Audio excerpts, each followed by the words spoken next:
sleep anyway.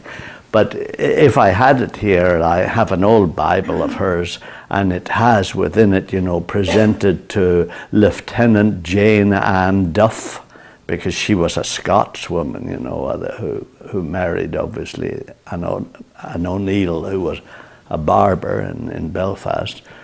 And, of course, she then became Northern Irish. But she was a lieutenant in the Salvation Army, and obviously responded to Booth and his preaching early on, in his career, and obviously very early in her career, because I think this is 1866, this was presented to her by the Corps. They all called, that's where I got Corps partly from, as well as the engineers. But the Corps, C-O-R-P-S, is what the Salvation Armies used to call, and probably still to a certain extent, call their local church hall, the Corps. And so she was a lieutenant in the Larne Corps. Larne is up on the northeast coast of Northern Ireland, and is presented to Lieutenant Jane Ann Duff for all her devotion and love, etc., etc. And it's 1866. Because, of course, she was maybe by then about 24, and she was born, therefore, well, you can work it out, about 1863, maybe 1862. 1842 or 43. And what I want to point out to all of you is, of course, she died when she was 85, when I was 14 years of age.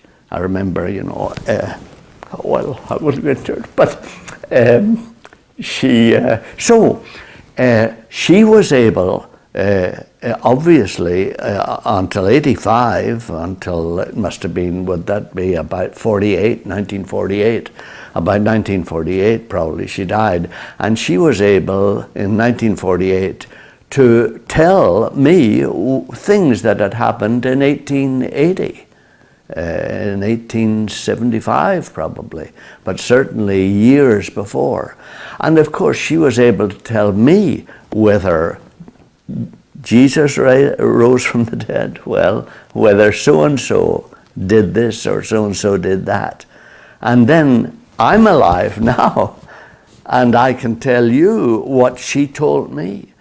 And in actual fact, two people can go back, two generations can go back 150 years. You can see that. So I can tell you without doubt what happened in 1870, because she told me, and I know she's utterly reliable. So it is remarkable, the way human memory itself spans the ages.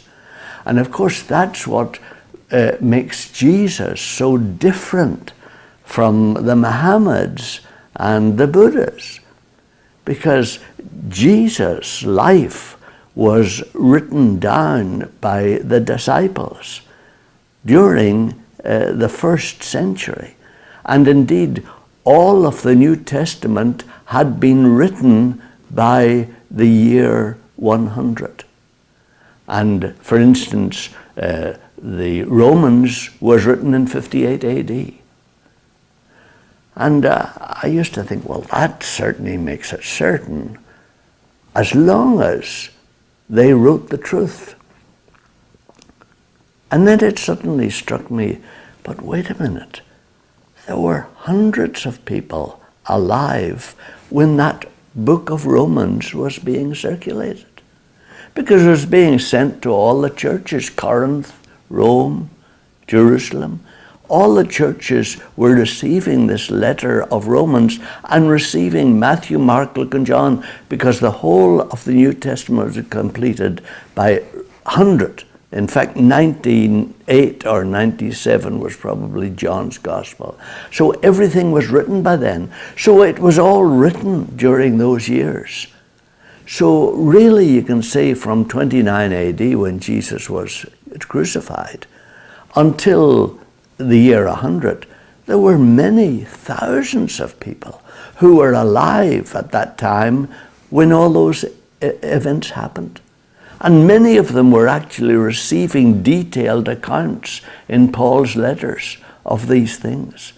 So there were many people who were as old as Jesus, 29. They were 29 at 29 AD. 58 when Romans was written, many of them were 58 or younger or older. And so there were thousands of people who were at comprehending age when the New Testament was being sent around. So it's solid history, you know. It's just solid history. Because there were lots of 58-year-olds, say, that received Paul's letter of Romans in 58 AD. There were lots of 58-year-olds, lots of 60-year-olds, probably 70 and 80-year-olds. And there were others just a little younger than that. And they heard this letter written. All they had to do is say, that's foolishness. I know that didn't happen here. It didn't happen. This Jesus did not rise from the dead. So there were thousands of people who were eyewitnesses of Jesus' resurrection, who were alive when the New Testament was being circulated. So it's solid history, you know. And the world doesn't know that. And the world doesn't see any difference between Buddha and Muhammad. And they think, oh yeah, Buddha, we know what his life was. Muhammad, we know what his life was. They never talk about, did he rise from the dead? Jesus alone defeated death. And his life alone is written in such detail and corroborated by thousands of people at that time. This world doesn't know that at all. And so, I know we all think, oh yeah, well they all believe in Jesus. They don't. In a vague sense, they think, oh, Jesus is maybe real, but mostly superstition. So there's a tremendous work that needs to be done there, you know. I've thought of, this dear guy, we bought him, you remember, love, in just almost a back entry, it seemed, in London. It's Lardner, you know. I'm sorry, this is due to the great flood in the house, that is this one. But all the other 10 volumes are perfect and are up in my study. And they concern the credibility of the gospel. Only one, Congress, the Library of Congress has one volume. Yeah. So, God was good to us. I kept looking it up, didn't I? But one or other of us saw this second-hand bookseller in really slumland in London. And we went and we bought it, you know. And it was one of those back alleys, you know, where you stepped over the dirt to get to it. And we bought it for maybe $300, not more. Sorry, £300 maybe. And we have the whole 10 volumes. And Lardner, dear guy, an ordinary, kind of unknown, and not a good preacher at all, unknown, I think, Anglican clergyman, who quietly had a little bit of ministry, and then maybe about 10 years into his ministry, he formed a little group of other ministers. And they met every Sunday afternoon, and they just studied the historicity of Christ. In detail. They learned all the languages. Yeah. And they detailed all the manuscripts carefully. And so it's a unique presentation of the historicity of Jesus, which, believe me, well, I think maybe you know it, but you perhaps don't know it so much as a guy like me who has been preoccupied with it so long. But there is no book touches this, you know. Even people like Paul Little and C.S. Lewis, they barely touch this. They refer to it, but they refer to it because they know it's certain, because of the works of people like this. But Lardner is almost unknown. Except whenever they refer to him, they say, of course, Lardner's great work. But no one can find Lardner's great work because we have one of the few, obviously we've ended up with one of the few copies of it. So it's precious, you know. And it is an excellent presentation. In detail, all the doing the manuscripts, you know, showing why this one is reliable, why this one isn't, into great detail. And I thought, is Christ our maker? Or you can say, is Jesus our maker? But a website that would have that as a title, is Christ our maker? Just that in order to catch them. But actually, when you get into it, then it would be us presenting the evidence of this in all kinds of ways, you know, visual, sound, music, pictures, use everything we can to take this dear guy's work and make it available to ordinary people. And I think that's one of the most necessary things today. I think I would say it's almost number one, you know. I know we all think of the great truth God has brought us in the clean heart, and that's obviously what is needed to change the population and their attitude and their lives. But they won't touch that until they have some reason for believing this over Buddha, over Muhammad. And of course, to me, the beauty of it is you can present the truth without getting in the bad books of the guys who want to shoot us. Because every time, anyway, it's better if you don't have to say anything negative about Muhammad. It's better if you don't have to say anything negative about Buddha. Just presenting the reality of this. But in all kinds, I thought, you know, then up in the internet room, then, you know, you can become good at inserting visuals in. You can be good at manipulating text. You can be good. We can all begin to be expert in certain techniques, and I'll certainly work as leading the team. But we, I think, could produce a very effective website. I'm suggesting is Christ our maker because it's a little startling. My only question is, do you use Christ? But you remember, Christ is the divine name that emphasizes the ways in which Christ is far more than just an earthly figure, you know. And Jesus tends to be the name that we use in the human sense. But we can think about that as we go along. But I thought it was a worthwhile project that we could engage upon that is, I think, the most needed in the world generally today. I would say it's more needed because it's more needed than even the clean heart, because this includes the clean heart, you know. Once you establish in a person's mind that Jesus is real, that this man actually is real and is alive today, then everything else follows if they will just go on thinking.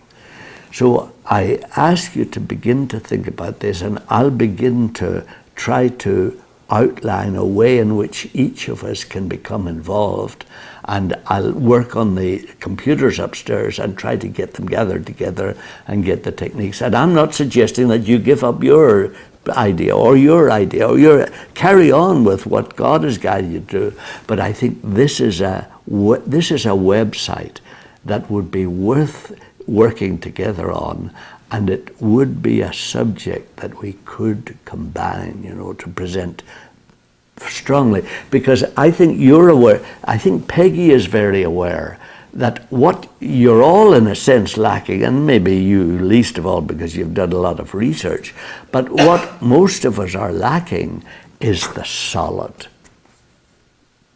truth and the solid argument. And you're probably lacking that also, the solid argument.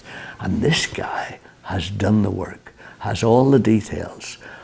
What is impossible to understand is the skill with which he's written the thing. Very clear. But he goes into all the details of the languages, you know, and presents the truth of them without burying you in linguistics. So I ask you to begin to think about it, because it is, of course, what to ordinary theologians, believe it or not, it would be glorious light. I don't think many know Lardner, because usually he's referred to the same way as the guy, the proofs of God's existence. What is that one? You remember the famous one that we use in connection with the creation and all that kind of thing, and it's oh boy. No. It'll come to me. I'm sorry. No. He deals with the classic arguments, and Paley's evidences. Paley's evidences is the one. They'll refer to Paley's evidences, and a few of them will talk about Lardner as, but he's out of print long ago, So it is a real. We would be giving something to the theological world, but most of all, we would be dealing with what I think is the central issue. I don't think the central issue really even is what I think we eventually get on to, what the world is for and why we're here and all that sort of thing.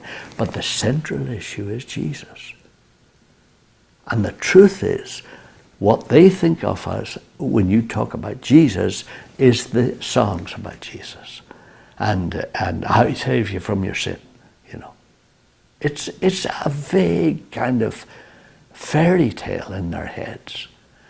But for Jesus, you mean that, man? It's what the guy said. It's what the dear fella, the radio man, who helped us on radio, Parrot. Vince. It's what dear Vince said. Well, he listened, he obviously listened to several of the broadcasts, but one he listened to, he said, when you said you can stand there and you can look at this piece of ground there in Israel and you can say, there was stuck a wooden cross. In that actual ground was stuck a wooden cross, and this man was crucified.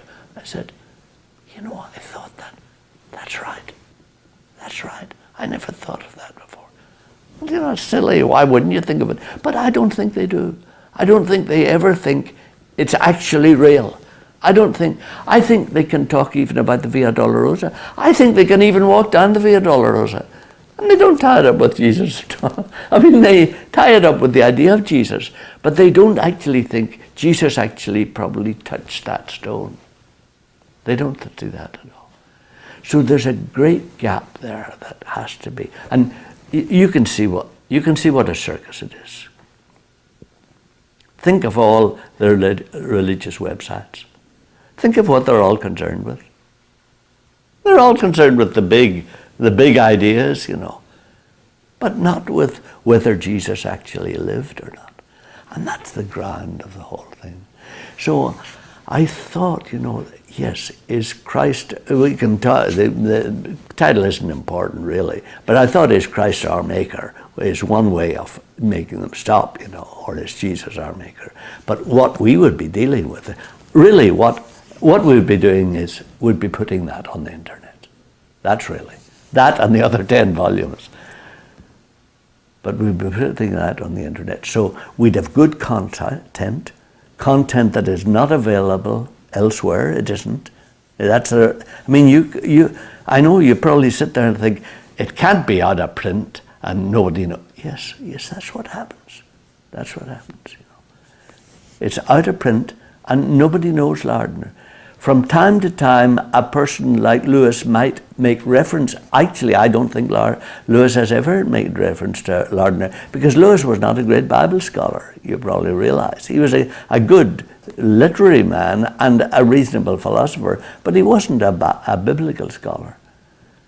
And so there are many, many who talk about these things even. I doubt if Paul Little knew Lardner. McDowell certainly didn't know Lardner. Because this has been out of print and they have not known it. And there is, I went to the Library of Congress, in Washington, and I checked out the one volume. And it wasn't even the volume 1, it was something like volume 4. And there was no other. So I think it's something worthwhile that we can do. So I'll start trying to consistently feed each of you ideas and thoughts, and then we can begin to work together on creating it. But it's desperately needed, and I think it's a worthy commitment for us. I think it'll be very helpful to yourselves. I mean, it'll give you all kinds of information and knowledge that you haven't had. And they met every Sunday afternoon, just as a Bible group. And then they began to work during the week at the same time.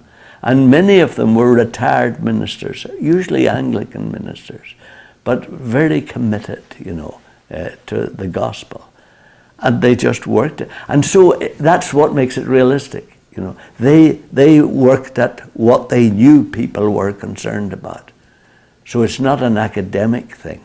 It's something that's very solid and very commonsensical. Anyway, I ask you to rise to it, and let's do something that is a real contribution to today's world. And after all, I remember well, and you probably do too, the phrase used by some people, "Sir, we would see Jesus." "What do you want?" And they answered, "Sir, we would see Jesus. We want to see Jesus." That's what they want to see, something real, something true, something that is definitely, obviously, this was the Son of our Maker. Obviously, our lives are to be spent as he outlined, That's what we want people to say. What they do is up to themselves at that point. But our job is to present him in such a way that they can see he really did live and he really is true today. Let us pray.